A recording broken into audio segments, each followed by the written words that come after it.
Hello students. Today's topic we are going to discuss regarding the revision topic of pulmonary stenosis. Next topic is pulmonary stenosis. So you know already very well pulmonary valve is found between the right ventricle and pulmonary artery, particularly where the pulmonary artery carries the blood from right ventricle towards the lungs. So the opening of the pulmonary artery is the valve, where the valve which has a three leaflets that function like one-way door. That function like one-way door, which allowing the blood to pass through the pulmonary artery, but not backflow towards the pulmonary artery to right ventricle. Okay, clear? Understood this one? So pulmonary valves are the one-way door which allows the blood to pass through the pulmonary artery but not pass away from the pulmonary artery towards the right ventricle. So with stenosis, problem with pulmonary valve make it harder for the leaflets to open. What is a stenosis? Stenosis is nothing but the one-way door. The door get obstructed. Door was too tight or stuck together. A door was not properly sized according to the opening. So due to this, what happened? The blood permits to flow forward towards the right ventricle to the lungs will be diminished, or it will makes complicated to pass through. A valve that only has one or two leaflets. In this case, क्या क्या हो सकता है? A valve that has one or two leaflets instead of three. So जहाँ पे 3 होना था वहाँ पर सिर्फ 2 ही मौजूद है. Then a valve that has leaflets that are partially fused together. 3 valves are present but 2 valves एक दूसरे के साथ fused together. इसकी वजह से पूरा open नहीं हो पाएगा.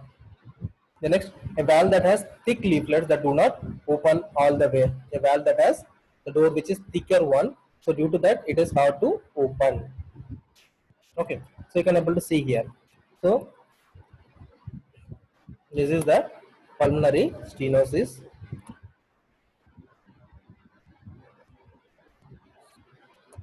This is the pulmonary stenosis. This is the normal one. You can able to see the valves are present here, where the valves are easily open and allowing the blood to pass through. Okay, easily open and allowing the blood to pass through. So it is easy for the blood to pass over in this area. Clear? So now what happened? Here if you are seeing in this area, you can see the leaflets are harder. The third option I have took. The leaflets are harder. So they are not opening properly. So only small opening is present here. So due to that, the blood can't able to pass through easily, or the sufficient amount of blood will not be reaching the lungs for purification. Okay. So that due to the stenosis, the pulmonary valve are not properly opened. So you can able to see here. This is exactly the pulmonary valve, the 3 leaflets which used to close the door. Which is to close the door in this spot. So by closing this one, they has to open back properly. If they fails to open back properly, that will allow us to not allowing the blood to pass through easily over this pulmonary artery. Clear? So this is the main concept about pulmonary stenosis. Next, we are moving on to the causes. So moving on to the causes, as usual, the first causes are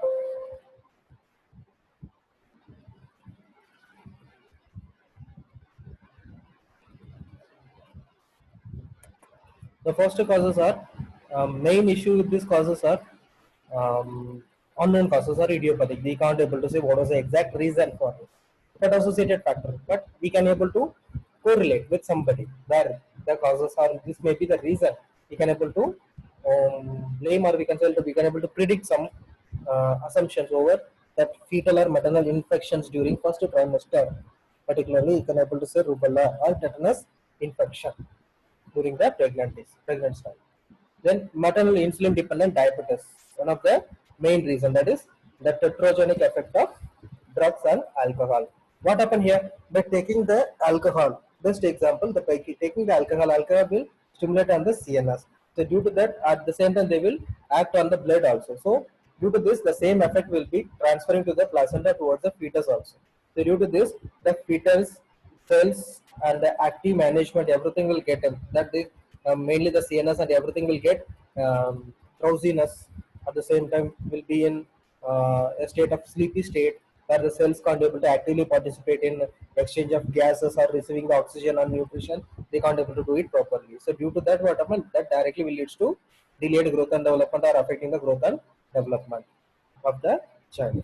Then chromosomal abnormality, trisomy 21, 18 and 13, where there is already mutation or defects of the genes are transferred. In those genes, not only single congenital defect, there will be multiple system congenital defect will be present in case of chromosomal abnormalities.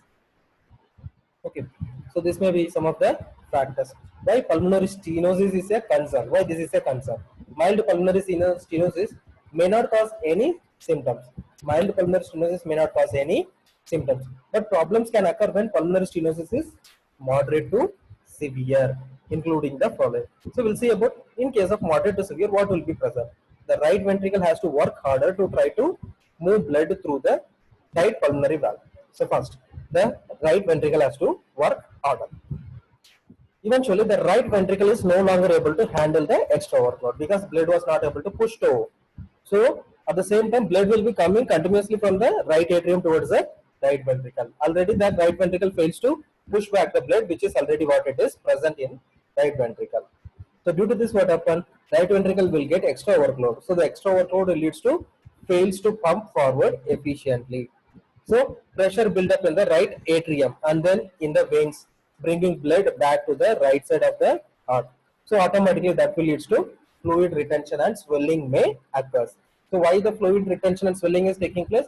Because the right side the blood can't able to move further from the right ventricle towards the pulmonary artery. So due to this, excess pressure will be excreted in the right ventricle. So automatically backflow will result in right atrium. So automatically from the right atrium it will result in the veins. So blood can't able to pass through towards the right side of the atrium. That will lead to fluid retention and swelling may occur. Okay. Then there is a higher than average chance of developing an infection in the lining of the heart known as bacterial endocarditis. Bacterial endocarditis. So more frequent chances of infection from the respiratory tract that will lead to circulating the infection towards the circulation. One. Second one, we can able to see that due to the edema and enlargement, automatically the child not receiving sufficient amount of oxygen, the immune systems are getting diminished. So more risk for getting infections. Next, we are seeing critical PS in neonates. Critical PS in neonates. We can able to see that hypoxia is present. Then tachypnea and right ventricular failure. Then mild to moderate in older children. Initially there will be asymptomatic. No symptoms will be present, but decreased exercise tolerance will be identified by like child was climbing the stairs, getting tired soon. By running, getting tired soon. So shorter period of shorter distance. Cycling, getting tired soon. Lifting anything, can't able to lift or getting tired soon. They can't able to tolerate. Then fatigue. Then dyspnea. Then the child used to have chest pain. These are the signs and symptoms related to this one. Along with this, there may be variation in the ECG. Then chest X-ray. Chest X-ray indicates cardiomegaly, particularly the right ventricular hypertrophy is present. Then post-stenotic dilatation of pulmonary stenosis. If you are seeing right ventricular was enlarged, then after the pulmonary stenosis, where the stenosis is present, after that the size of the pulmonary artery was not clearly visible or they may be diminished. Post-stenotic dilatation is present. Then ECG or EKG normal in mild cases, but in case of right ventricular hypertrophy, it is moderate to severe cases. There will be elevations in the rhythm as well as the impulses or the functioning ability of the ventricles. The next echocardiogram echo visualize the site of obstruction, observe the degree of right ventricular hypertrophy, the pressure gradient across the valve. Everything we can able to easily identify. So next we are moving to the management. In case of management, if you are seeing, in case of management, neonates with critical pulmonary stenosis. Neonates with critical pulmonary stenosis, medical managements are PG E1, prostaglandin E1. Infusion will be given. Then incubation and ventilation. After that, intubation and ventilation. Then inotropic support are needed. Then ineffective endocarditis prophylaxis like antibiotics has to be followed. So here the medical management of PGE1, prostaglandin E1, this is going to help in case of acting on the blood vessels, particularly the pulmonary vessels where the door was too tight, which is not able to open. In those cases, this will become relaxed. The blood valves will be get relaxed and become flexible. So due to this, what happen in case of obstruction, the obstruction will remove. The obstruction will remove easily. So the valves used to open easily. So further they are using prostaglandin E1. The next, intubation and ventilation to provide sufficient oxygen supply for the child and for the survival rate of the child for the normal functioning. Then inotropic support such as needed. They are going to give supportive measures like digoxins. Then they are going to give the child antipyretics in case of fever, antibiotics. Then the child has to be supported with the respiratory functioning also. Then balloon, pulmonary valvuloplasty in case of obstruction. Then BT shunt, graft between the pulmonary artery and subclavian artery. A graft is done between the pulmonary artery where the pulmonary artery is present. Then from there, subclavian artery, the grafting will be done. So directly from the blood is bypassing directly towards the pulmonary artery from the subclavian artery directly towards the lungs. Next, child and adolescent with pulmonary stenosis. Medical management same as for the commonly for all the child, but close follow-up monitoring is then restrict strenuous exercise. Then balloon pulmonary valvuloplasty once again the same option in case of obstruction they are going to use here balloon pulmonary valvuloplasty.